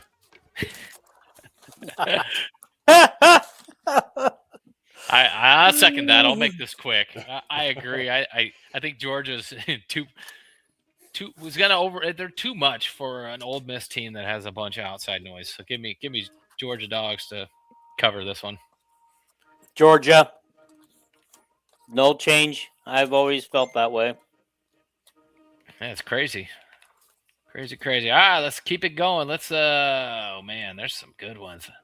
Let's keep it right. Let's go right back to the Big Ten again. This bad boy.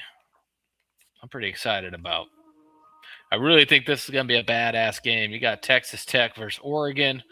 You got Nike money versus oil money. You got NIL versus NIL in this bad boy. But it's shaping up to be a good game, I think. So, yeah, who do you guys got in this one? Let's start with Dino, man. What do you got? I took Tech in this game originally, and I think I'm going to stick with it. It could be one of those games just like tonight where Illinois had to kick a field goal with 3 seconds left. I envision that being this type of game, but more like 55 to 56 or something like that. What was the final score of the Illinois game, by the way? 30-28. Okay. I think this game will be a little high scoring, but just as close. Got an Oregon there. Tech by 6. Nice. I'm going to take, man. See, I was torn on this one, but give me Oregon. I'm going to take Oregon. I think it's going to be a very tight game towards the end. I think it's going to be a good game. Oregon impressed me a lot, man. When they came to Iowa City and just at that game, I was at that one, and they impressed me a lot. They didn't have to line up face-to-face and try to punch Iowa in the mouth, and they did. So they can punch you in the mouth, but they can throw it, they can run it. Give me Oregon. Being in the Big 12, I don't think Texas Tech has played the kind of athletes that they're going to see on the field with Oregon. I think Oregon pulls the upset here. I agree. Sweep on except for Dino. Okay. Dino got Tech. I took Tech. It's all right. Let's go. I would going, I just want to say I will cheer for Oregon though. Okay. I'll start on this one. I think Carson Beck gets beat the hell up.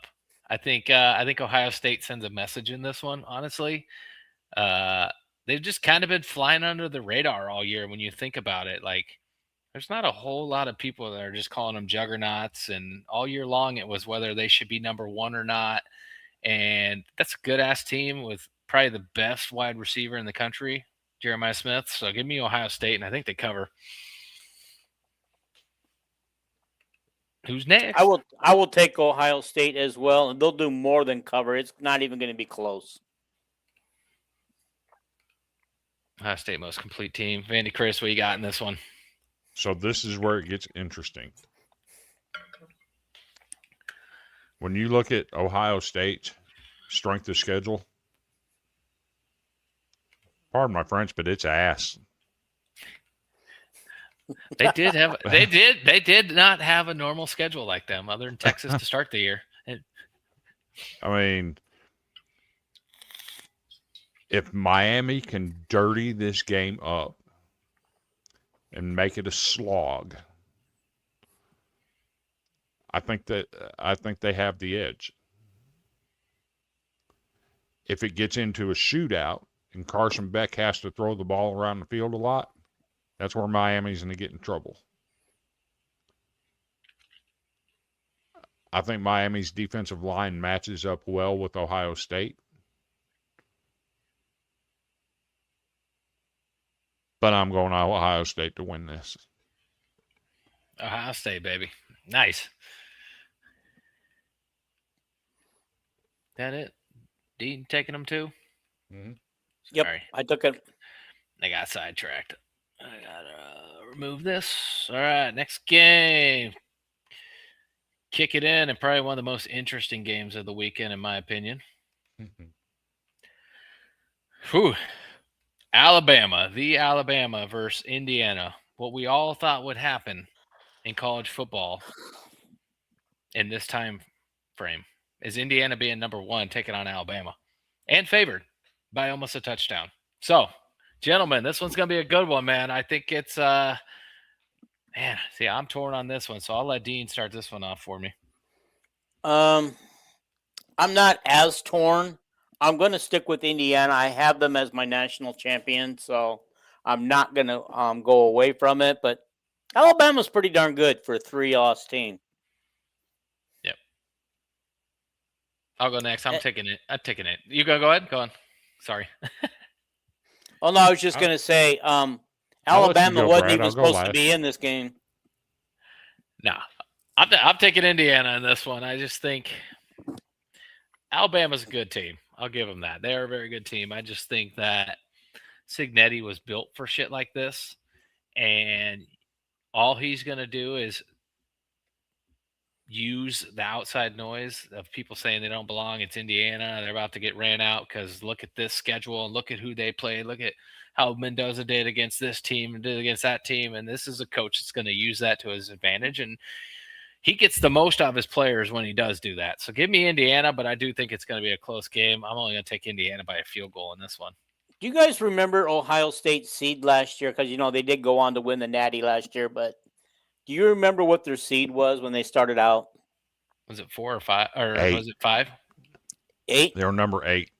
That's what I thought. And I was just looking at this. Number 9 Alabama versus number 1 Indiana. What if Alabama runs the table to the Natty? They could do it. They could. Okay, anyway, I don't want to interrupt Chris because I know he wants to get his in there. So the 2 Big Ten guys picked Indiana. Not so damn fast. Indiana's best defensive lineman is out with an injury. He's not playing. Their second best defensive player suspended for the game. Oh, He's wow. out. Didn't know that. This is information we could have had before we made our picks, dude. He's out. And guess what? My national champion was Oklahoma, who absolutely dominated Alabama in every phase of the game and somehow lost. Alabama got it done. Guess what Indiana's going to do? They're not going to do anything that Alabama hasn't already seen this year. Ty Simpson, in a game like this, is where Ty Simpson shines. And when I say that, let me tell you, I watched him in high school as a senior with 102-degree fever, puking on the field as he's playing the game. Go out and put up 336 yards passing and 224 yards rushing with the 102-degree fever. Indiana is getting beat in this game. They're going to follow the pattern that was set last year when all 4 teams that got first-round byes lost their first game in the playoffs. Now, I don't have all 4 losing. I have 2 of them losing, Texas Tech and Indiana. Alabama wins this game. Ooh, I like that, Chris. That's why we bring you on, man. Yep. Absolutely. All right. Let's do it, gentlemen. What we've all been waiting for. You are off your rocker, Moose says. What up, Moose? Hope you enjoy this. Except for Moose, it's getting chilly. You brought the cold air down there to Florida, man, and I've been freezing my ass off, bro. You can take it back with you. By the way, are you going to this game? Me? No. Yeah. I had nobody to go with, man. Take your wife. She got work.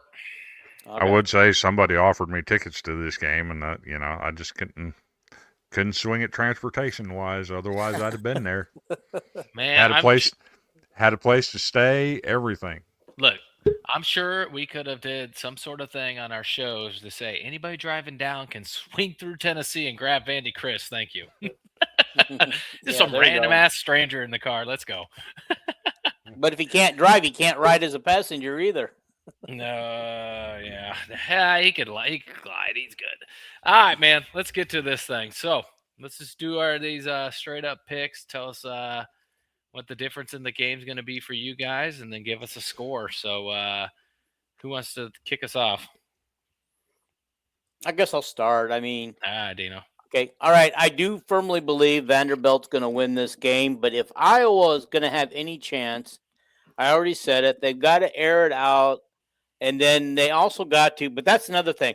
I shouldn't say air it out because that feels like deep passes. They just need to have some short, crisp passes and keep the ball moving. They need to grind the clock, grind the yards, keep that ball away from Pavia and crew as much as possible. And avoid the turnovers and stupid penalties that have cost us in the other games. And anyway, I got Vanderbilt winning 38-24. Wow. All right, I'll go next. We'll let Vandy Chris own it. So this game kind of reminds me of a bowl game we were in 2000. Well, it would have been 2018 season when we were down here in Florida and we took on Mississippi State. I remember that. Yeah, 2 loaded rosters, right? You know that game had 5 first-round draft picks in it alone. 5 between the 2 teams. Loaded rosters. 2 programs that were wanting to play. There wasn't no opt-outs by anybody on those first-round picks either. So they were all active. They were all playing. And Iowa went in there and muddied it up and did what they had to do and took home a victory. And I think it's going to play out similar to that. I like how we did the position by position because we pretty much we're almost 50-50 on that shit. So it's going to be very exciting. So I'm going to take the Hawkeyes. I'm going to take the Hawkeyes. I'm going to take Mark Gronowski. I do think he has to throw the ball. But I've been wrong before. If we want to show up our college football playoff prediction, we can talk about that. But I think Iowa pulls this thing off, and I think Iowa puts up some points too. So give me Iowa 30 and Vanderbilt 24. Interesting take. So I got another treat for you. You're always full of treats. I'm always full of treats.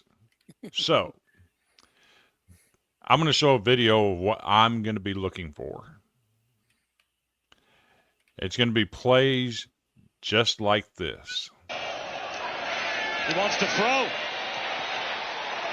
Flag down. Pavia. A little juke at the 5. Pavia gets a block. If this one's coming back, it's a shame because it's a touchdown.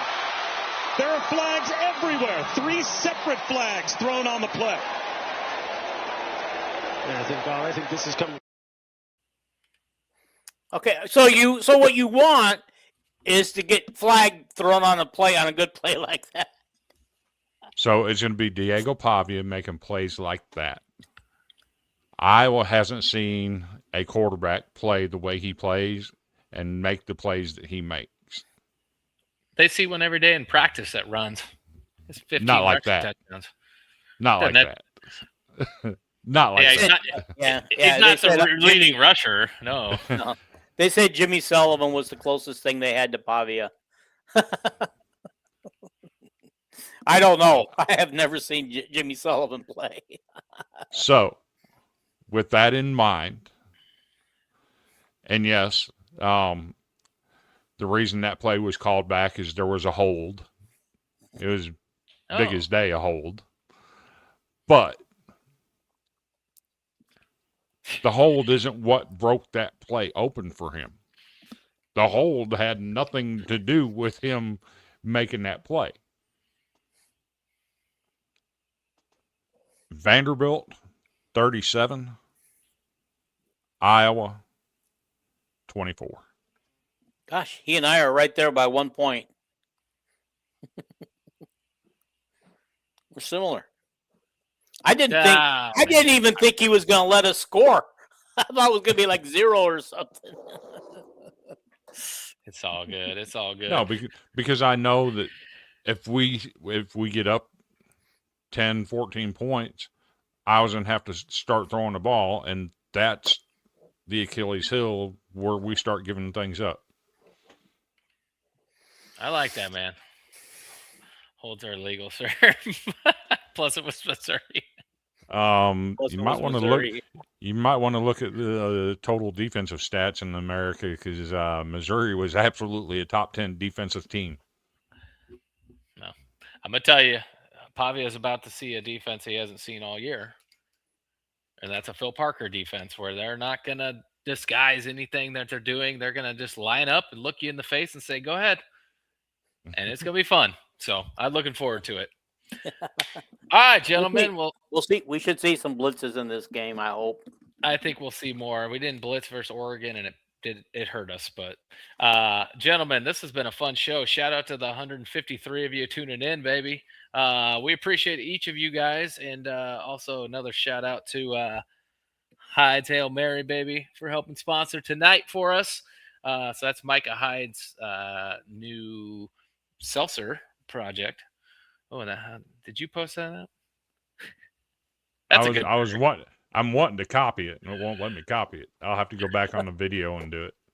Send me the link. But, just send me the link. But yeah, shout out to Micah Hyde, Tavon Smith for supplying the hat. Check this stuff out if you guys want to get some of this. It's pretty good, man. Non-alcoholic, Chris. Even you can have some of this, my friend. There you go. There you go, baby. All right. Well, gentlemen, what do you say we wrap this up? I appreciate you guys jumping in. Chris, how fitting we get to end the year together. I'm telling you. For those watching, if you don't know, me and Brad go back, 13, 14 years? Yes, sir. I started a college baseball group. Me and my friend from Carroll, Bubba.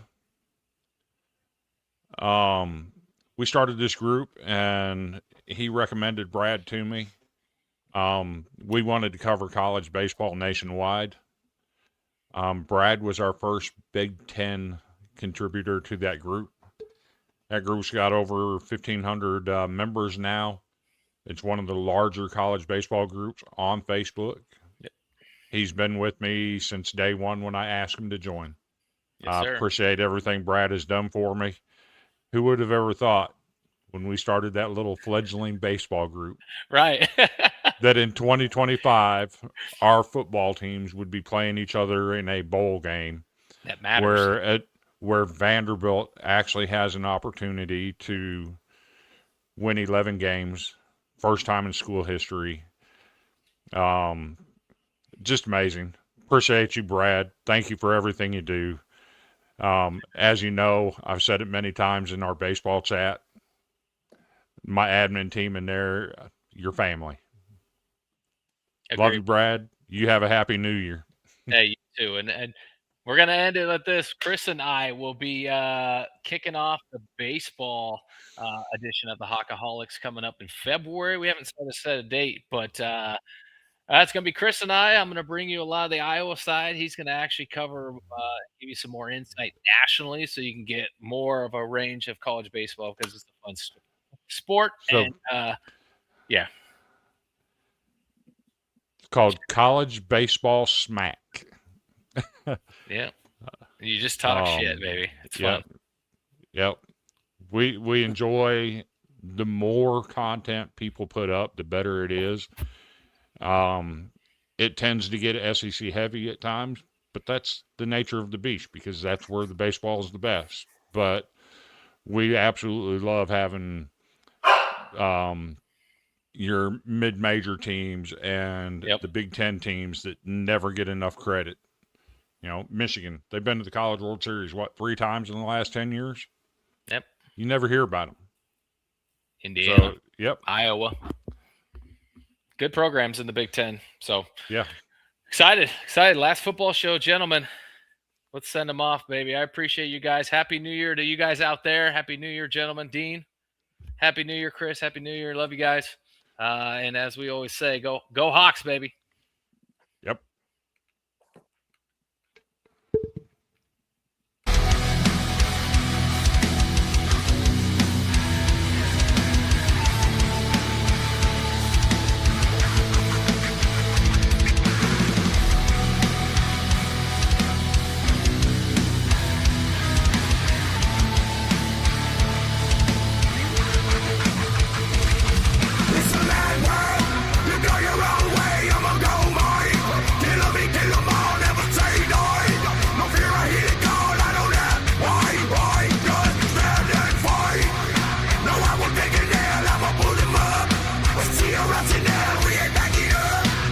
Not in our blood.